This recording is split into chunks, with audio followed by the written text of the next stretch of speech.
What's up, my chemistry students? This is Mrs. Thompson, and today we are going over cooling curve calculations. So hopefully you've already gone through heating curve calculations. If not, go back and do those. Alright, so when you are dealing with a cooling curve, you're going to treat it a little bit differently. What you're going to start out with is you're going to draw the curve. I still want you to draw that, and draw it backwards. Something else, we normally label the delta H of vaporization on the curve and the delta H of fusion on the curve. But this time, we're not vaporizing because we're not heating. We're not melting because we're not heating. We're actually condensing and solidifying or freezing. And so to find those values, all we would do is take the negative value of their opposites. So condensation, the opposite is vaporization. And for solidification, the opposite is fusion. Okay, so we just changed the sign because we're going in the opposite direction where it's exothermic. All of the specific heat values are the same. You will see negative changes in temperature though. Okay. Here's our basic cooling curve. You don't need to draw this one because we're going to draw another one. Here are your specific heat values. You don't need to write those again because we already had those on the other set of notes. So what I was saying before is that condensation is the opposite of vaporization. So if I wanted to know the vaporization or the condensation, I would just say it was negative 40.7 kilojoules per mole. And if I wanted to know solidification, well, I would take negative 6.01 kilojoules per mole. All right, so here's our example. Write this down. How much heat is released when 10 grams of steam at 125 degrees Celsius is cooled completely into ice at 0 degrees Celsius? So here is our curve. This is our normal heating curve. Don't draw it just yet. So what we would do is we would draw that backwards. So we'd flip it. So it's a cooling curve. So let's do that. Right. So here's what that would look like. So you always have to start with a sketch of the graph. We're going to label the two temperatures. Since this is water, we're going to label the melting point at 0 and the boiling point at 100. If this were another substance, we would label those according to their freezing point and their boiling point. Okay.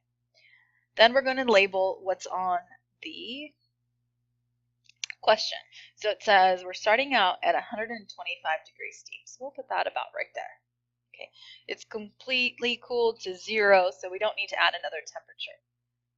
All right, so we're starting right here, and we're going to go through and find our steps to get through 0 degrees Celsius. Now notice I put my dot right here. Okay, why did I do that?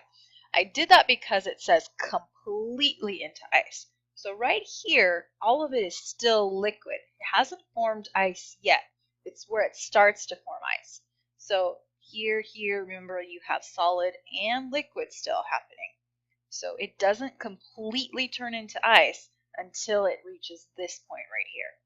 Okay. If the question, and so this is the tricky part, if the question said it just cooled until it was 0 degrees Celsius, it didn't say it turned into ice, then you would have stopped right here.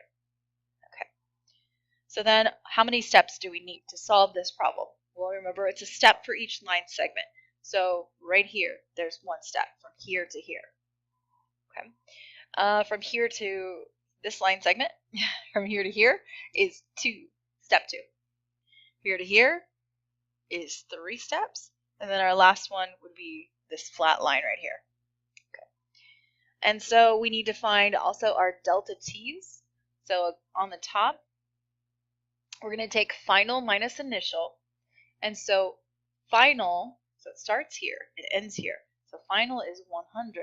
Initial is 125. And so what you end up seeing is you end up seeing a negative change in temperature. Why? Because this is cooling. Okay, so be careful. Heating curves, all positive changes in temperature. Cooling curves, all negative changes in temperature. All right. And then we're going from here to here.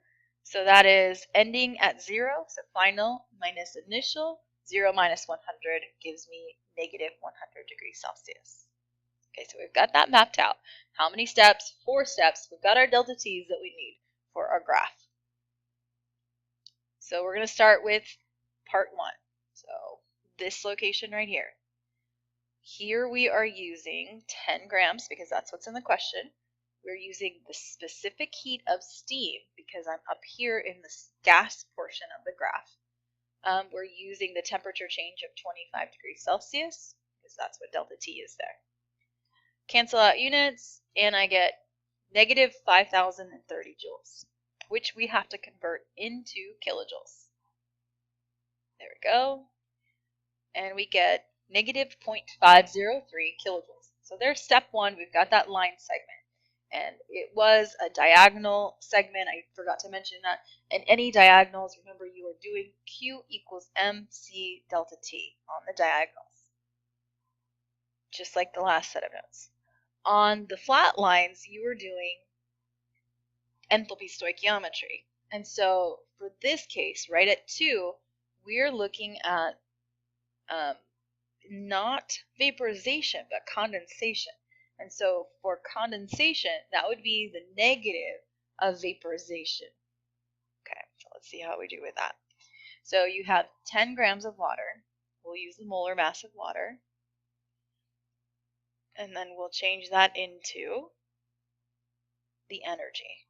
So where vaporization is positive 40.7 kilojoules per mole, condensation is negative 40.7 kilojoules per mole.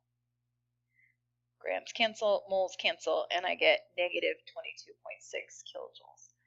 If you ever make a mistake there, you should notice that all of these values should end up with negatives. That's because you're cooling. This is exothermic. We're releasing the heat in order for that steam to completely freeze into ice. All right. Part 3. So part 3, we're on a diagonal, which means we're using Q equals MC delta T. We're using the specific heat of water this time because I'm on the water section of the graph. And the temperature change is 100 degrees Celsius. Grams cancel, and I get negative 4,180 joules. Ignore the parentheses there, you don't need that. Okay, so then I'm converting that to kilojoules, just like before, and I get negative 4.18 kilojoules. All right. Step 4 is right there. We're on a flat line. Flat line is enthalpy stoichiometry. Enthalpy stoichiometry, but now we're looking at negative delta H of fusion because instead of melting, because I'm going in this direction, I'm freezing, or what we call solidification. It's forming a solid. Okay. And so 4th step, enthalpy stoic starts with the mass of water or whatever substance you're converting, then the molar mass, and then you use the molar heat of fusion, but it's negative. So the molar heat of fusion is 6.01. So this will be negative 6.01 kilojoules per mole. So that cancels, and I get negative 3.4 kilojoules. Great. So then all we have to do now, since we've got all 4 steps, is find the total. So line them up so that you can chop it off based on significant figures, decimal places. And so I'm going to add all of these together. Looks like that's negative 30.623 kilojoules. I do want to mention here that all the units should be in kilojoules. If some are in joules, you have to fix that because you can't add things with different units. Another thing, they are all negative because they're all cooling. Okay, so if you have some that are positive, some negative, go back and see what's wrong. And then chop it off to one place past the decimal. So that's going to be negative 30.6 kilojoules. So this was a 4-step problem. You could see a 5-step problem and go through the entire curve. You could see a 2-step, a 3-step. We have done 1 step where we're just looking at the specific heat of water only and calculating Q. We will do we'll do some practice with these. I will see you next time. All right, yay, we're done.